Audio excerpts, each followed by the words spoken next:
I was just thinking about this, and I've been really working through a lot of this, letting things be visible during the process, during the imperfection, during the creative process, because I think a lot of us are all about results.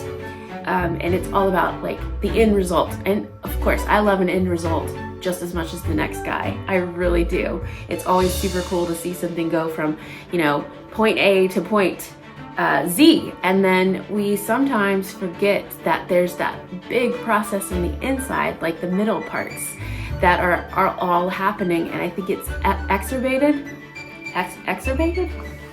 It's definitely made worse with the social media scroll, because it's like you have to be so fast to catch people's attention, because attention spans are just getting smaller and smaller. And I mean, I understand a little bit about that on the neuroscience side of things. It's just part of that process, and because of that, people are shortening and shortening and shortening, so everything that you see kind of looks like they just like did the thing magically. And because you don't have to get close-ups to things, you don't know what it looks like on the inside, or you don't know what the process looks like. And some people are professionals, and were professionals before they started the app. So you're looking at this creativity that they have created, but it's something that probably took them years to get to that said point. So I guess my goal here is to show you the in-between stage, that really weird, messy, uncomfortable stage that is often where you find the actual magic.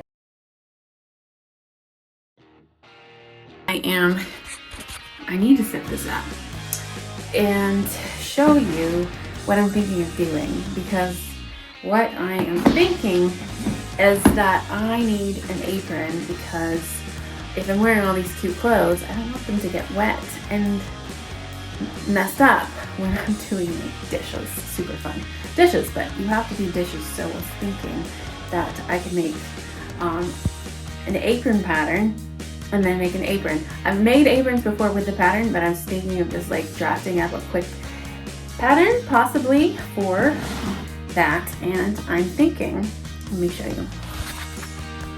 So what I'm thinking is I'm getting distracted first. That's what we're doing. This is some fabric that I found when I was shopping the other day. It's a meter. I think it's a meter of fabric, and it's really lightweight. So it probably will need like another like lining piece for it. I washed it, so it shrunk up just how it needs to. But I kind of like the texture and the look. I don't know what we'll do. Probably a top, but we haven't gotten to tops yet. So there's that. This is some other fabric that I just kind of pulled apart. Let's see. But what I was thinking of using for the apron is the pants. I feel like this would be enough fabric, perhaps, to put together for an apron. So I think that's what we're going to try to do, is use this. But first, we need to draft a pattern. I got to think about this. I'm going to just percolate on this for a bit. So that is that. Oh, and also while I'm here, I might as well show you the other stuff, the other fabric that I found, not at a fabric store, but I will get it for you. Hang on. So I have a lot of ideas and plans, but I have less knowledge. I'm still working on the pant prototype, which actually, on that note, it is going pretty well. I've actually gotten a pattern that fits my butt, crotch, waist, and I had to make this final fix on it. So it's not completed on the fix, but the inner seam line was not quite right, so I had to fix that. But I mean, it fits pretty dang well, but this is good. We've gotten this far.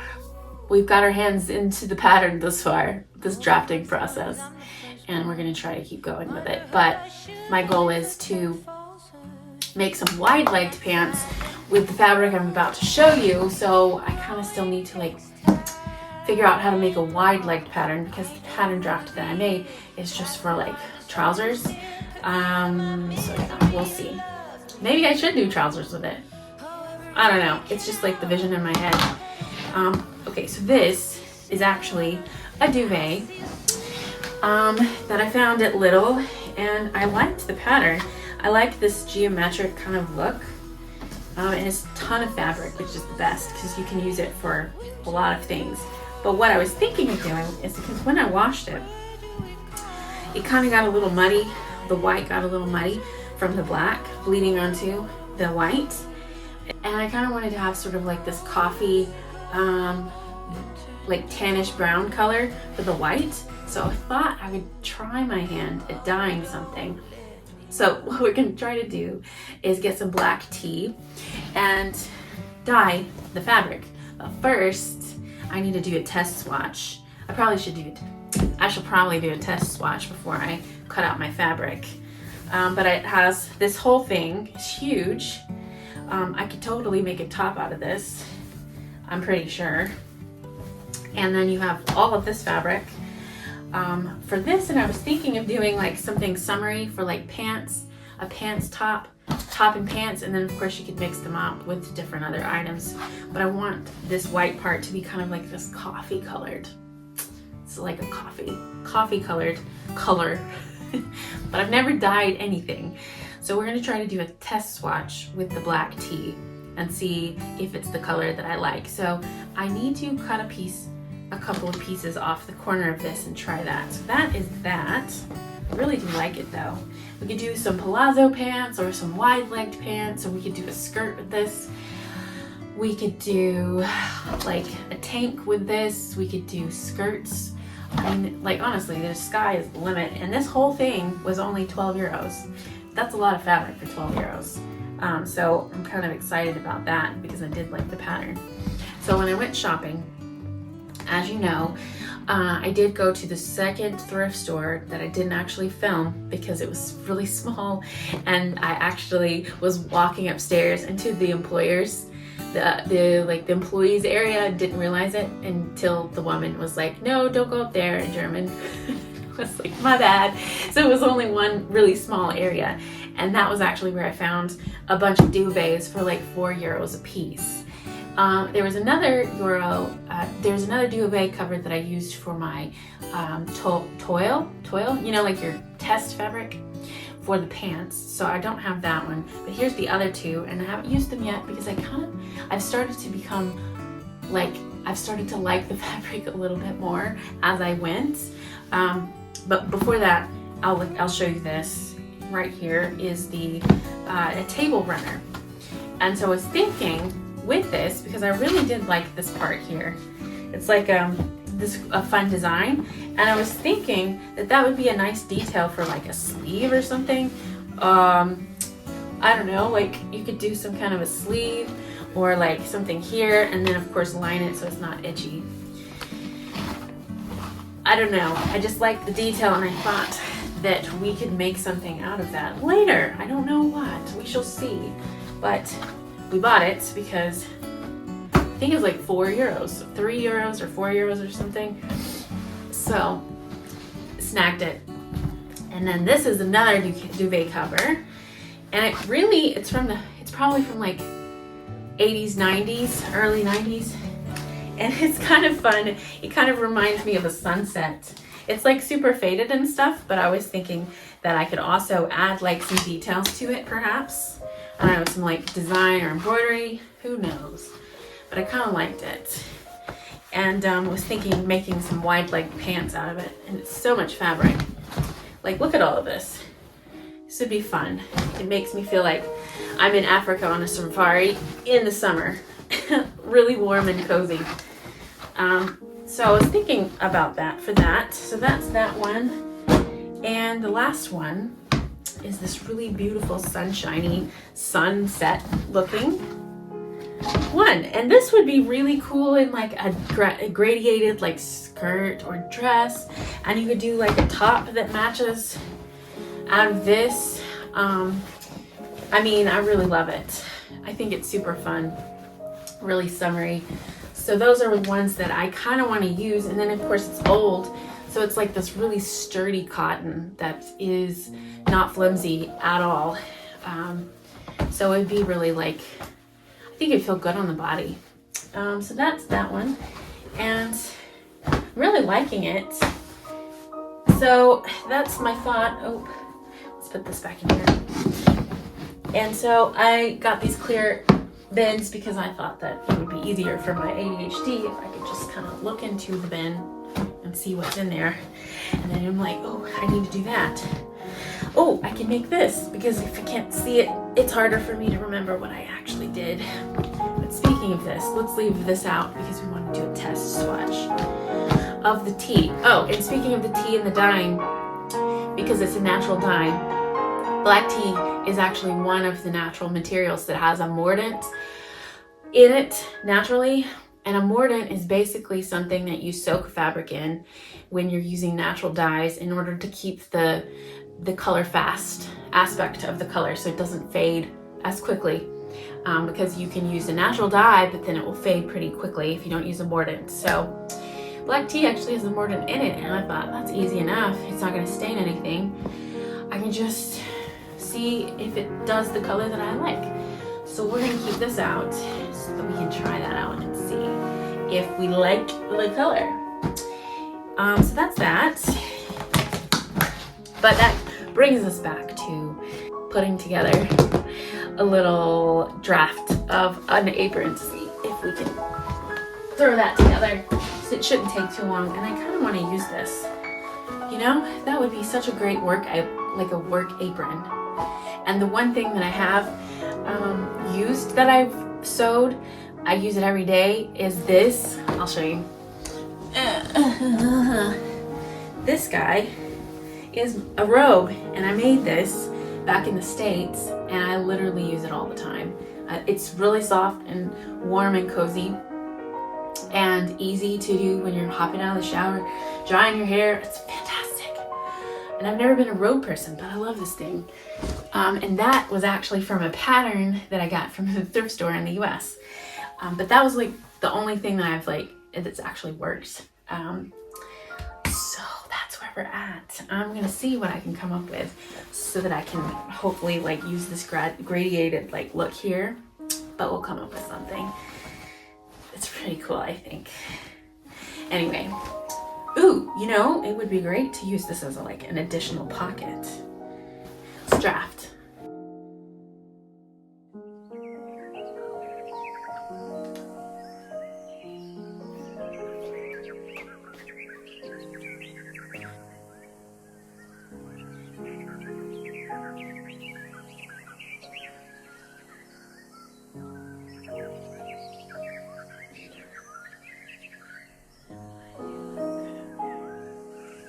Alright, so now we need pieces. So we need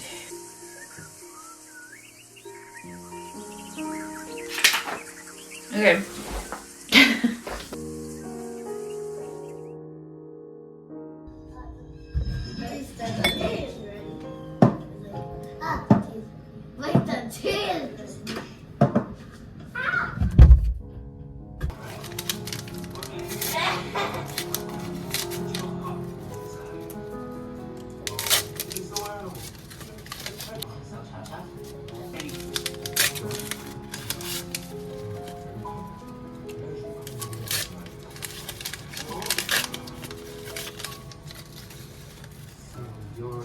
Okay, so here's the plan. We have 3 swatches, 1, 2, 3, and 3 different teas. 2 bags here, black tea, 1 bag here, 1 bag here. I'm gonna let this one sit for 10 minutes, this one for 15, and this one for 30, and see which one I like the best.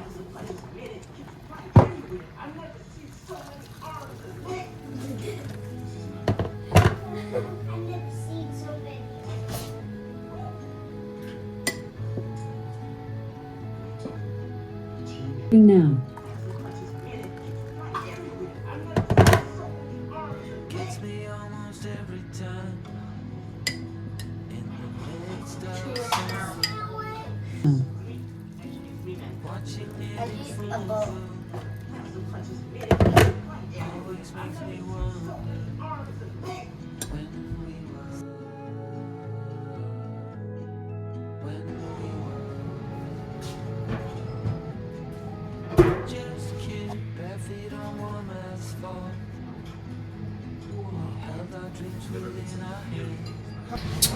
It's not very even. Okay. I think we need to add a little extra time, but let's pull this guy out. Okay. I need to take those up and we will go put them on the rack.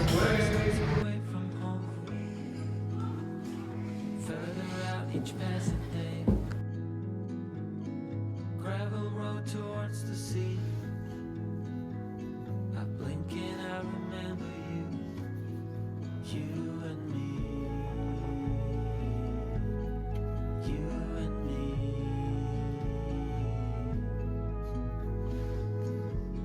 It happens every time, I wonder how.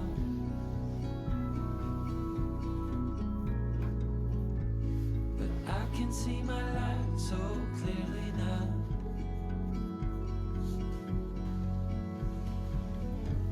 I only miss you when I close my eyes.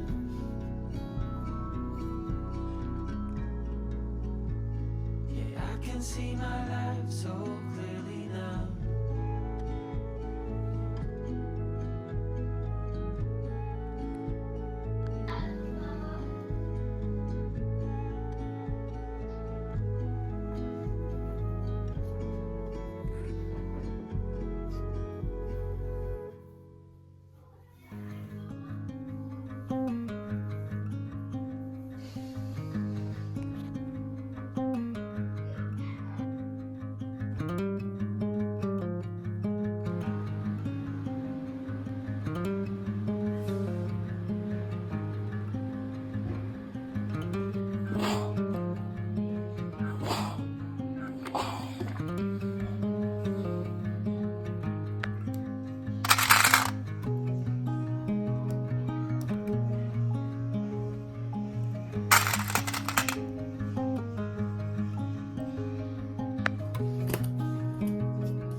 Okay, so I am working on, this is how far I've gotten. We've hemmed it out and cut it out. And now I have to attach some pieces here. So I think this feels a little bit too square, but we'll see how it feels. And if I want to change the line or the shape, I will. It's morning, so I'm still not quite awake, but the pockets are not attached yet. I've got to finish hemming around this this top piece first, so then I can attach the pockets and figure out where I want that. But when I was cutting the pockets originally, I accidentally cut open this little piece, so I'm going to try to mend that really quick so it doesn't like rip further. So I've got a little patch piece on the back, and then I'm going to try to just like hem it up a little. I've got my needle. I've never done this before, so we'll see how it goes, if it looks okay. Okay, so that's where I'm at. I actually think it turned out pretty well. You can kind of tell, especially if you look up really close, but it's not bad. And now it's not like moving. And then you flip it around and you have your little patch, your little ugly little patch in the back. Sorry, I still have a cold. Another cold, which is fun, super fun. But there that is. There she is. Here's what you don't want to do with any thick fabric, jean included, is a really thin strap. It's so hard to flip these. I actually figured out a better way to flip the long ones, but this guy is a pain and a half to pull through.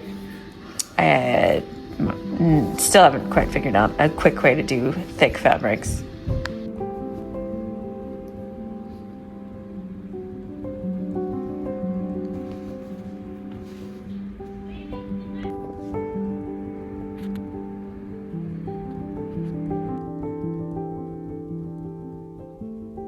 So I'm trying to make some pancakes, And this would have been an excellent moment for the apron because this flour is always getting everywhere. So excellent moment in which I could have used it. I'm almost done with it.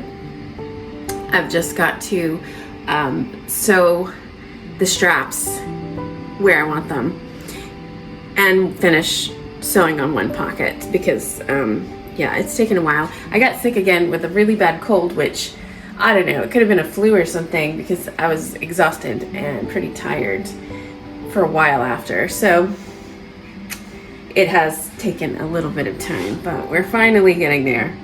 Almost done with it. But yeah, I'm trying to do better at breakfast, so I'm gonna try to make protein pancakes right now. And I'm thinking of freezing them, and then I can just like throw them in the air fryer in the morning for a quick protein. Breakfast, I gotta try something. Breakfast still manages to elude me in the mornings. I guess it's because it's so busy, but who knows? Okay. Here is the finished apron, finally. It took a long time, got sick, still have the cold, but we finished it. The straps were probably the most annoying part because I had to flip this one. And I think I did it wrong, and the narrower the strap and the thicker the fabric, the harder it is to flip it inside and out. But it is done, and I know these are kind of curve out like this, but I kind of like it. I kind of like that as a design idea, and it's kind of it's like coverage. There's also the potential that I could possibly add a strap here, kind of there to take some of the weight off the neck, but it's not too heavy. It feels pretty light overall. Really like the pockets. I think if I were to do it again, adjust the pattern again, I would probably move these just over a little bit more like this to where the arms would actually be sliding. You know, like instead of here, you have to kind of go in to put things in the pockets. So I could even take them off and do it again, but I don't feel like it right now. So that's probably what I would do, is just adjust the pattern, the pockets on the pattern out just a little bit so that they could kind of line up with your hands. So overall, I like it. It's got the straps in the back and 2 straps, and then curves around, and I was thinking I could use it for painting also, so that would be fun to be able to do some painting with my apron. But anyway, yeah. The pattern was all from scratch. I kind of like drafted it out and then like readjusted the pattern, and then like this is where we kind of got to it. And it's pretty simple because it's, you know, it's an apron, so but that's great because I've needed one and it'll probably be very well used. So that's done finally, and on to the next. Thought I would just show you a little close-up of the of it, because you know people don't show the close-ups, and I'm just wanting you to know that it is definitely not perfect. Definitely a little crooked. I mean, I just kind of like did it as much as I could to keep it kind of strong, but it's not even. But you know, like in the pockets, not exactly level because of the size, because when I took it off of the pants, it wasn't the same length. So, you know, like those things are gonna happen, and you know, you gotta be okay with it because you're not gonna be, this is not about perfection, which is a lesson that I'm literally trying to learn. So as you can see, I'm trying to show you, I should take it off. I'll take it off and show you a little bit more close up details of it. So yeah, you can sort of see I didn't have any jean thread. You're usually supposed to use this thicker jean thread to put together jeans. But I did it twice across the side. You just can't see it because it's like really light. So I used 2 different threads because I ran out of the blue and I went with the white. I was really not trying to make this perfect. On the side, the edges, you can see sort of like, like right here, where the, it's hard to see, but you can kind of see where I did like him there on this other side. This was the cool part to me. Let's see, let it the focusing is getting off. But this was the edge of the jean, so that was cool. I just wanted to like repurpose that look onto the actual apron. So this is the bottom of this whole piece being one pant leg, which was kind of cool because they were so big. I was able to get this entire pattern from one pant leg. And then utilized the other for like the straps and so forth. This is on the inside of the waistband, but I just thought it was kind of fun to add that as a detail, sort of have something at the top. But like I said, I would definitely position the pockets over a little bit, but like, you know, that's part of the process of drafting your own stuff, is especially as a beginner, it's not going to be perfect. And like the expectation that it is, and that you can like focus long enough and hard enough in order to ensure that it's going to be perfect, is actually not really a possibility. And I don't know that a lot of people show you this kind of stuff like really up close. You can kind of see. I mean, like, this was the patch that I did. It looks pretty good, but you can see it. But yeah, like, you know, I just ran it as quick as I could. It is uneven, but I'm starting to sort of like the imperfections of, sorry, the focus is always off. Trying to like really lean into imperfection as being not just okay, but like actually a good part of the process. So anyway, I've been thinking about a lot of this and actually experiencing it in real time and understanding like where my triggers are about like, oh, well, I can't show that, that's not finished. I can't do that because it's not perfect, or whatever the case may be. I don't know enough. But what I'm learning living here in Germany, especially even in consideration to like anything that I do now, is literally I'm jumping into something that I am not 100% prepared for. But in that process of putting myself out there, doing the thing, and being uncomfortable in the thing somewhat with my triggers, is actually where the learning happens. So that has been this process and continues to be this process. So I hope you are also trying new things, doing things in the messy in between, because that's where you can find the magic there.